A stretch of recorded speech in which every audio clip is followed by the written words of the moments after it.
नमस्कार मित्रों, स्वागत करते हैं आपका अपने यूट्यूब चैनल कवि क्लासेस में। तो चलिए आज लगाते हैं practice set Hindi practice set 2 और इसका प्रकरण है हिंदी व्याकरण। तो चलते हैं पहले प्रश्न की ओर। जिसका अस्तित्व होता है या होने की कल्पना की जा सकती है उसे क्या कहते हैं? पहला है संज्ञा, दूसरा है वस्तु, तीसरा है क्रिया, चौथा है विशेषण। तो यहाँ पे जो पहला ऑप्शन होगा वो होगा सही, यानी संज्ञा कहते हैं। चलते हैं अगले क्वेश्चन की ओर। अगला प्रश्न है वस्तुओं का नाम बताने वाले शब्द क्या हैं? वस्तुओं का नाम बताने वाले शब्द क्या हैं? तो यहाँ पे दिया हुआ है संज्ञा दिया है, सर्वनाम दिया है, विशेषण दिया है, अवयव दिया है। तो यहाँ पे ऑप्शन क्या हो, जो ऑप्शन होगा सही होगा वो होगा ए, यानी संज्ञा कहते हैं। चलते हैं अगले प्रश्न की ओर। अगला प्रश्न है संज्ञा के कितने भेद हैं? संज्ञा के कितने भेद हैं? पहला है 2, दूसरा है 3, तीसरा है 4, चौथा है 5। तो यहाँ पे जो संज्ञा है, संज्ञा के कितने भेद हैं? संज्ञा के कितने भेद होते हैं? संज्ञा के 5 भेद होते हैं। कौन से होते हैं? पहला है व्यक्तिवाचक,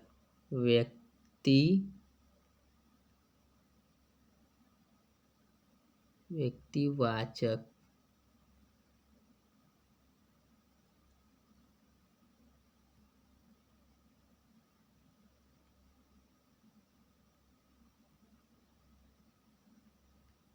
पहला है व्यक्तिवाचक, दूसरा है जातिवाचक,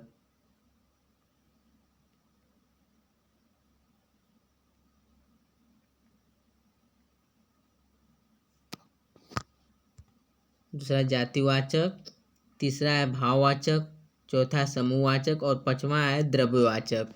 चलते हैं अगले प्रश्न की ओर। प्रश्न दिया है कौन सा शब्द जातिवाचक संज्ञा के अंतर्गत है? कौन सा शब्द जातिवाचक संज्ञा के अंतर्गत है? पहला है कामयानी, बी है सुशील, सी है डॉक्टर, डी है बुढ़ापा। तो यहाँ पे जो चौथा का आंसर सही होगा वो होगा डॉक्टर। चलते हैं अगले प्रश्न की ओर। अगला प्रश्न है निम्नलिखित में से कौन सा शब्द भाववाचक संज्ञा के अंतर्गत रखा जाएगा? तो यहाँ पे जो ऑप्शन सही है, पहला है मोहन, दूसरा है नदी, तीसरा है अयोध्या, चौथा है हरियाली। तो यहाँ पे जो ऑप्शन सही होगा वो होगा हरियाली, यानी निम्नलिखित में से कौन सा शब्द भाववाचक संज्ञा के अंतर्गत रखा जाएगा? तो आंसर सही होगा डी। चलते हैं अगले प्रश्न की ओर। अगला प्रश्न है अमीरी, गरीबी, जवानी, बुढ़ापा आदि शब्द किस संज्ञा के अंतर्गत है? पहला है भाववाचक, दूसरा है जातिवाचक, तीसरा है समूहवाचक, चौथा है व्यक्तिवाचक। तो यहाँ पे आंसर सही कौन सा है? आंसर सही जो होगा वो छठवां का ए होगा, यानी भाववाचक संज्ञा। चलते हैं अगले प्रश्न की ओर। अगला प्रश्न है निम्नलिखित में से कौन सा शब्द संज्ञा है? निम्नलिखित में से कौन सा शब्द संज्ञा है? पहला है क्रोधी, दूसरा है क्रोधित, तीसरा है क्रोध, चौथा है क्रुद्ध। तो यहाँ पे जो सही ऑप्शन होगा वो होगा क्रोध, यानी सातवां का सी आंसर सही है। चलते हैं अगले प्रश्न की ओर। अगला प्रश्न है संज्ञा की रूप रचना के आधार हैं। संज्ञा की रूप रचना के आधार हैं। ए है सर्वनाम, विशेषण और क्रिया, बी है लिंग, वचन और कारक, सी है उपसर्ग, प्रत्यय और संधि, डी है संधि, समाज और प्रत्यय। तो यहाँ पे ऑप्शन जो सही ऑप्शन होगा वो ऑप्शन होगा बी। बी जो है वो सही है, लिंग, वचन और कारक, ये सही ऑप्शन है। चलते हैं अगले प्रश्न की ओर।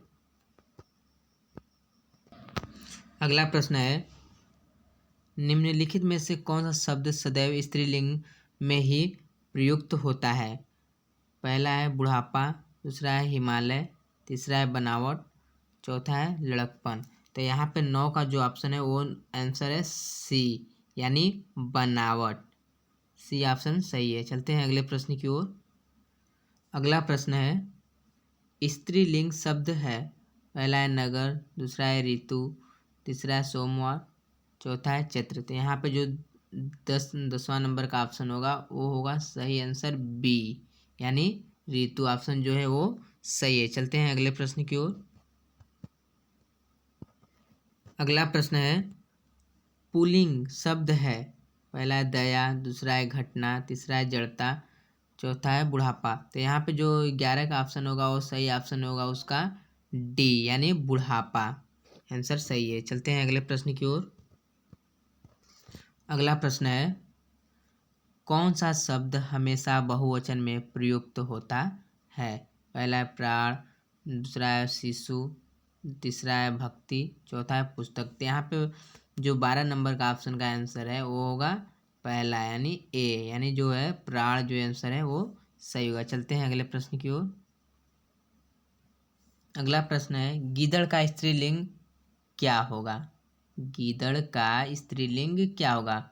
यहाँ पहला दिया है गिदड़िया, दूसरा दिया है गिदड़ी, सी दिया है गिदड़नी, डी दिया है गिदड़नी। तो यहाँ पे जो ऑप्शन सही होगा 13 का वो होगा बी ऑप्शन जो है वो सही ऑप्शन है गिदड़ी। चलते हैं अगले प्रश्न की ओर। अगला प्रश्न है निम्नलिखित में से किस वाक्य में वचन का सही प्रयोग हुआ है? पहला है मेरी होश उड़ गई, दूसरा है हमारे होश उड़ गई, सी है मेरे होश उड़ गए, और डी है मैं होश उड़ गई। तो यहाँ पे जो सही वचन का प्रयोग हुआ है वो ऑप्शन है सी, सी ऑप्शन जो है वो सही है, मेरे होश उड़ गए। चलते हैं अगले प्रश्न की ओर। अगला क्वेश्चन है वाक्य वाक्य में जिस शब्द का प्रयोग वाक्य में जिस शब्द का क्रिया से सीधा संबंध हो उसे उसे कहते हैं? पहला है कर्ता, दूसरा है कारक, तीसरा है कर्म, चौथा है कारण। तो यहाँ पे जो 15 ऑप्शन का होगा वो सही आंसर होगा बी, यानी कारक आंसर जो हो वो सही है। चलते हैं अगले प्रश्न की ओर। अगला प्रश्न है हिंदी में कारकों की संख्या है? हिंदी में कारकों की संख्या है तो वो है पहला है 8, दूसरा है 10, तीसरा है 12, चौथा है 14। तो यहाँ पे जो ऑप्शन सही ऑप्शन है जो वो है ए, यानी 8 कारकों की संख्या हिंदी में होती हैं। तो चलते हैं अगले प्रश्न की ओर। अगला प्रश्न है राम ने बाढ़ से बाली को मारा, इस वाक्य में बाढ़ से में कौन सा कारक है? पहला है कर्म कारक, दूसरा है संप्रदान कारक, तीसरा है करण कारक, चौथा है अपादान कारक। तो यहाँ पे सही ऑप्शन कौन सा है? सही ऑप्शन जो होगा वो ऑप्शन होगा सी, करण कारक। चलते हैं अगले प्रश्न की ओर। अगला प्रश्न है कारक किसे कहते हैं? पहला यहाँ दिया है वे शब्द जो कार्य करने के सूचक हों, बी है संज्ञा का कर्मवाची शब्द, सी है जिससे संज्ञा या सर्वनाम का क्रिया से संबंध सूचित हो, डी है संज्ञा या सर्वनाम के कार्यवाची चिन्ह। तो यहाँ पे जो सही ऑप्शन है वो है सी, जिसके संज्ञा या सर्वनाम का क्रिया से संबंध सूचित है उसे कारक कहते हैं, यानी ये ऑप्शन जो है इसका 18 का ऑप्शन है सी जो है वो सही आंसर है। चलते हैं अगले प्रश्न की ओर। अगला प्रश्न है विभक्ति किसे कहते हैं? पहला है क्रिया के पूर्व लगने वाले चिन्ह, संज्ञा या सर्वनाम के आगे लगने वाले चिन्ह, सी है संज्ञा की विशेषता बताने वाले प्रत्यय, और डी है शब्द के बाद लगने वाले प्रत्यय। तो यहाँ पे ऑप्शन जो सही ऑप्शन है वो है सी, गलत सी ऑप्शन नहीं है, बी ऑप्शन सही है, बी ऑप्शन सही है। यहाँ पे जो ऑप्शन सही है वो बी है, संज्ञा या सर्वनाम के आगे लगने वाले चिन्ह। यहाँ पे जो है 19 का आंसर है बी। चलते हैं अगले प्रश्न की ओर। अगला प्रश्न है विभक्ति और कारक का कौन सा युग्म सही नहीं है? से करण, से अपादन, में पर संबंध, को कर्म। तो यहाँ पे जो सही ऑप्शन है वो में पर संबंध, वो ऑप्शन सही है। जैसे में पर अधिकरण कारक के विभक्ति बोधक है, जबकि संबंध कारक में के विभक्ति बोधक का, की, के, रा, रे है। अतः में पर संबंध युग्म सही नहीं है। ये जो ऑप्शन सी ऑप्शन है ये सही नहीं है। तो चलते हैं अगले प्रश्न की ओर। अगला प्रश्न है करण कारक का विभक्ति बोधक चिन्ह है। पहला है के लिए, दूसरा है के वास्ते, तीसरा से, के द्वारा, का, की, के। तो यहाँ पे जो सही ऑप्शन है किसका, वो है सी, से, के द्वारा। ये सही आंसर है। चलते हैं अगले प्रश्न की ओर। अगला प्रश्न